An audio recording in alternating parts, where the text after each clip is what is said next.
same exact standard. If a woman said, I wouldn't want to get with a guy who's slept with a lot of women, I have no problem with that whatsoever.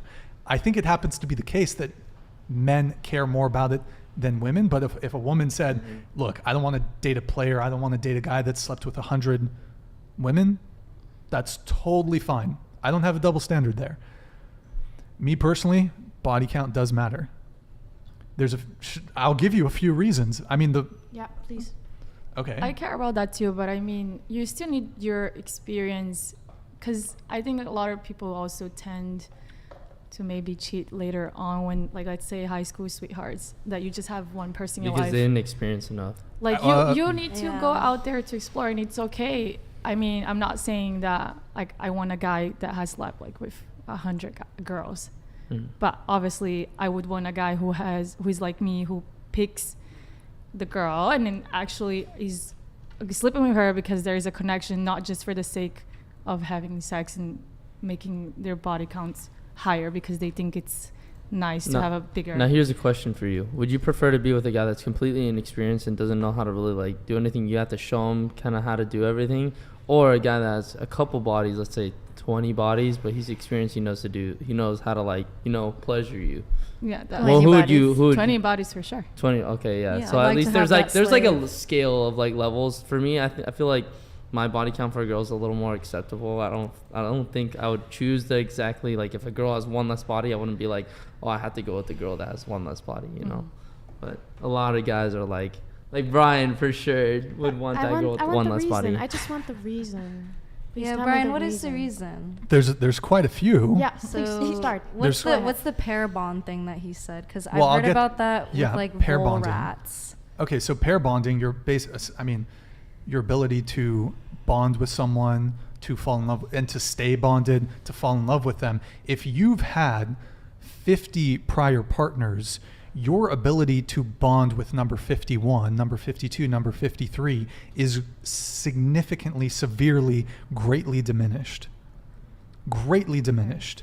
You know, a lot of people say, oh, my first, second, third, like, you remember those first few loves, and then it's just kind of like you're going through the motions again. And if you have had a lot of sexual partners, you de-link intimacy from sex. Sex is just sport to you. It's sport fucking. You've removed the intimacy component to sex. It's just short-term pleasure seeking. I can agree with that. Yeah. It's not a guarantee. The other thing is STDs. And it's so interesting to me. Like, let me ask you guys a question. Would you be so quick to defend having a high body count if you caught a non-treatable sexually transmitted disease?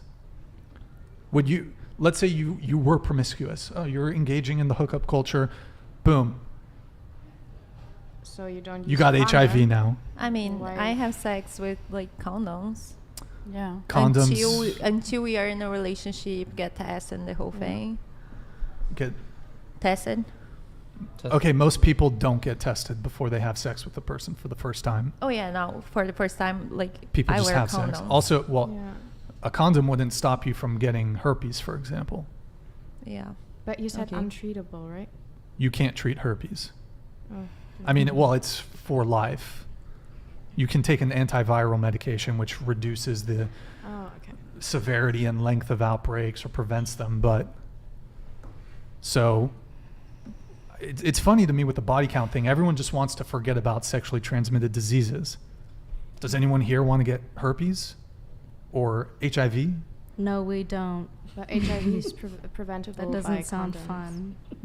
Do you think people are always using condoms? I would personally, and I think a lot of people agree on that. Especially girls agree on using. Bro, people be fucking without condoms. Let me tell you that. These two are looking at each other a little certain way. I don't know. I thought you said you hey, if you're on birth control, you know, hey. I use them. Yeah, okay, all right. Okay, what else? Men, for evolutionary reasons, I know you hate that word. Both of them. She's like, don't date him if he says evolution. Men are evolutionary, biologically hardwired to find promiscuous women repulsive. And here's why. If a woman sleeps, sorry, hold on, let me change this. If a man has 10 wives and they're only sleeping with him and he gets all of them pregnant, everybody knows who the father is. But if one woman has 10 husbands, who's the father? And she's sleeping with all of them. You don't know. Now, in the past 40 years, we've developed DNA testing, and we can determine with paternity testing who is the father, but that does not unwind, it does not unravel hundreds of thousands of years of evolution. So a woman who is promiscuous, there's a paternity uncertainty there. So, do you understand?